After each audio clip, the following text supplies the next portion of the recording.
Bien, y llegó el momento de Cecilia Baroni, que como lo anunciábamos más temprano, hoy nos va a hablar de el hijo, el nieto, el sobrino, el hermano preferido, si lo hay, si se quiere más a un hijo que a otro, un nieto, un sobrino, en fin, de todas estas cuestiones. Ceci, ¿cómo andas? ¿Todo bien? Bien, acá. Es un tema divertido. De siempre, ¿no? Y divertido siempre porque hoy hablábamos con Gaby más temprano. En mi caso tengo un solo hijo, en el caso de Gaby también. En tu caso también, sí. Claro, más allá de que tiene hermanos, pero es más fácil, claro. Pero uno que tiene hermanos, en algún momento siempre le preguntó, ¿no? A la madre o al padre, ¿a quién querés más? O tu preferido claramente es fulanito. Y al final la respuesta de los padres siempre trata de ser conciliadora, pero uno siempre se queda con la duda de si realmente no había un preferido. Claro. ¿Cuál es la respuesta? Está bueno esto porque, bueno, yo estuve buscando algunas investigaciones y me asombré también porque en general hay algunas, entre el 70 y el 95% después de los padres termina reconociendo que hay un preferido, ¿no? Hay un preferido, que igual como decía Gabriela, el tema de cuantificar el amor igual es como bastante subjetivo. Pero acá me parece que lo que está bueno es decir, a ver, hay un reconocimiento porque si no es como la negación, ¿no? O sea, que lo preferido no tiene que ver con el amor, tiene que ver con, bueno, a ver, hay preferencias por algunas cosas y hay tabúes sobre esto, porque como vos decías hoy, bueno, es como que estamos... los adultos, prohibido demostrar preferencia, prohibido no sé qué, que a ver, está muy bien porque la preferencia a veces hace daño y no nos damos cuenta. Ahora, pero no negarla, asumirla, exacto, claro, es también como, hace daño. O sea, yo me doy cuenta, pero me decís que no, entonces al final asumirla, me frustro mi percepción. Lo que está bueno de asumir a veces esto, sobre todo cuando somos adultos y estamos posicionados en esto, es que la podemos trabajar. Claro. Si no la asumimos, en realidad se nos cuela por otros lados, porque a veces no nos damos cuenta que a través de gestos, a través de conductas, a través de que lo invito más a uno que al otro a hacer cosas, ¿no? Entonces, por eso decimos, bueno, a ver, asumamos que a veces hay una preferencia y en realidad lo que está bueno de las investigaciones es que nos dicen, sí, a ver, se asume esto. Claro, lo que pasa es que, perdón que te interrumpa, ¿no? Pero cuando uno habla de preferencia también, hay que hilar fino entre lo que tiene que ver mayor afinidad de repente con un individuo que con otro, o lo que tiene que ver con mayor protección o mayor inclinación por otras cuestiones, ¿no? De repente, porque es el más débil, porque está enfermo o por lo que sea, entonces de repente sí, al percibir del hermano, vamos a hablar de hermano, puede ser nieto, pero vamos a ponerlo en hijos y padres, puede haber la sensación de una preferencia, pero que tiene que ver con otras cuestiones y no por afinidades. ¿Me explico? Entonces sí, son escenarios diferentes, pero que el resultado al final es el mismo. Siempre hay más atención a uno que a otro. Claro, y está bueno esto que vos decís porque puede haber, bueno, por eso, cuando decimos si hay preferidos o no, está bueno meter como la lupa y decir qué tipo de preferencias. Exacto. Y en realidad, vuelvo a aclarar, asumir eso para trabajar sobre eso, porque no está bueno que uno demuestre que se prefiere a uno o al otro por determinada cosa. Y si se hace eso, en este caso, está bueno también comunicar.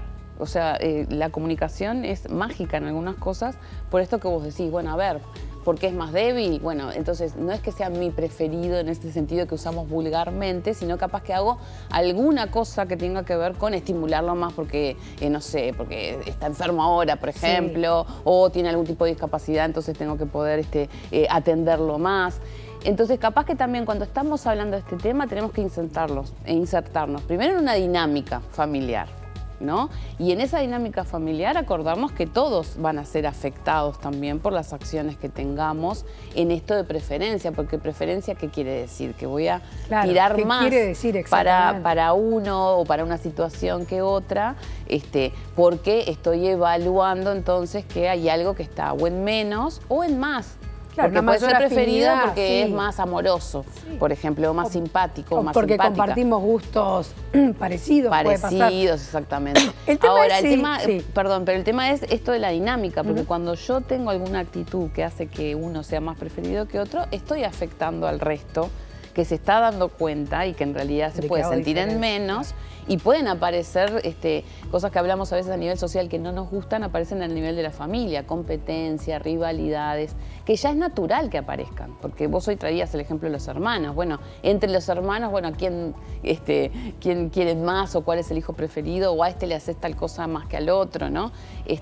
Entonces me parece que lo que está bueno es, bueno, a ver, primero reconozcamos alguna situación de estas que puede aparecer, sobre todo para modificarla, porque puede terminar haciendo daño, ¿no?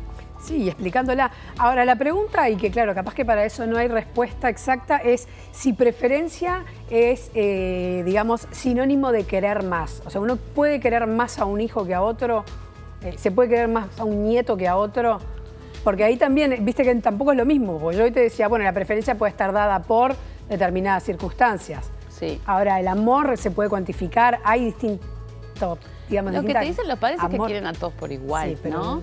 Y me parece que lo que está bueno es separar esto que vos decís, porque las conductas nuestras son como muy humanas en este sentido. Es como que somos, el humano, por más que queramos ver que y atrapar conductas porque es previsible, en realidad somos muy imprevisibles. Y el psiquismo también, o sea que en realidad está bueno también como ir asumiendo eso.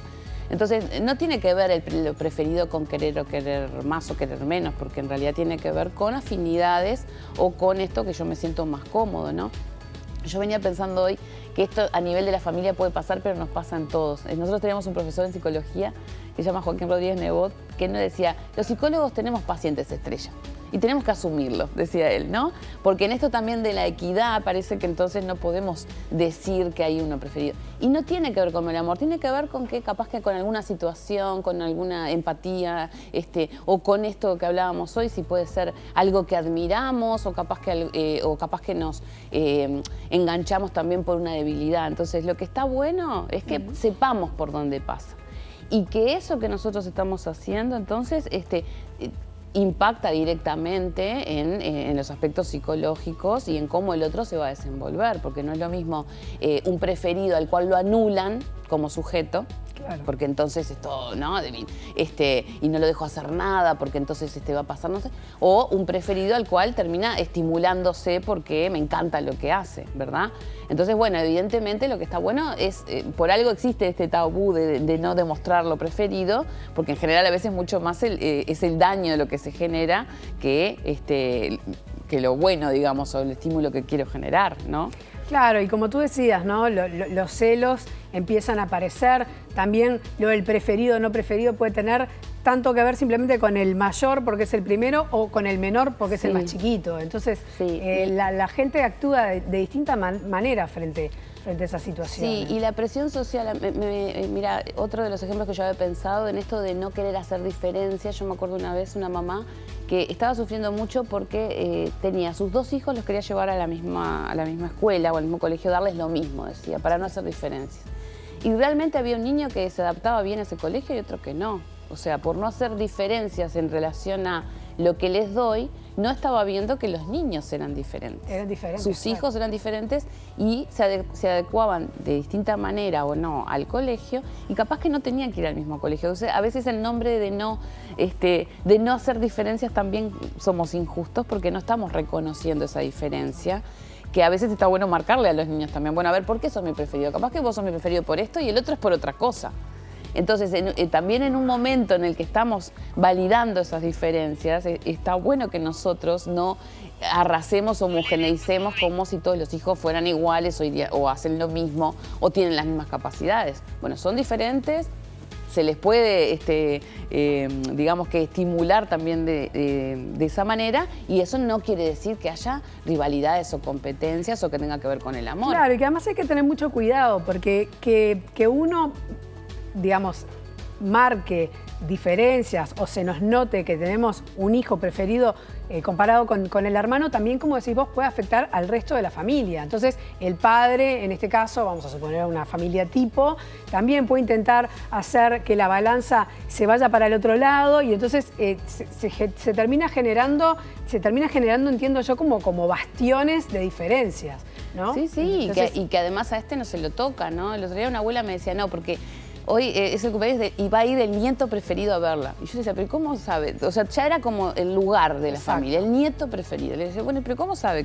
Todo el mundo sabe que es el nieto preferido. Ah, sí, está asumido en la familia. Está asumido porque él, ¿no? Entonces, pero también el peso, porque si no iba ese día, entonces que es como que te saco y te doy, y es muy fácil en esos lugares o muy difícil. Entonces, tratemos de ser justos, digamos, asumir estas cosas para comunicarlas poder también, comunicarlas, con qué tienen que ver ciertas decisiones que tomamos, capaz que no tienen que ver con qué es el preferido, sino que es la decisión que podemos tomar en ese momento, porque pensamos que era lo mejor, ¿no? Ceci, muchas gracias, la seguimos el martes que viene. Un placer.